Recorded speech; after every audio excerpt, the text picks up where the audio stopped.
Sa isang demokrasya, ang tunay na kapangyarihan ay nasa kamay ng mamamayan. Isang boto, isang desisyon, isang kinabukasan.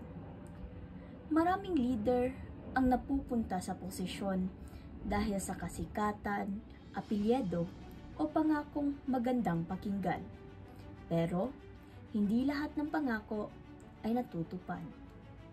May mga balitang lumalabas tungkol sa katiwalian at maling paggamit ng pondo ng bayan.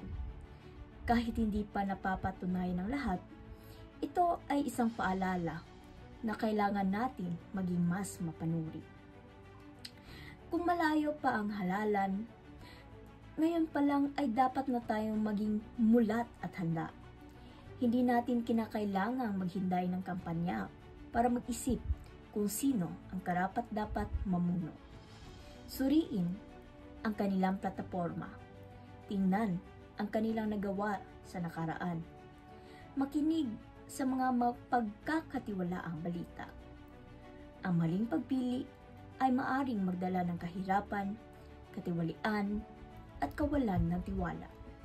Ngunit, ang tamang pagpili ay nagdadala ng pag-asa, kaunlaran, at pagbabago.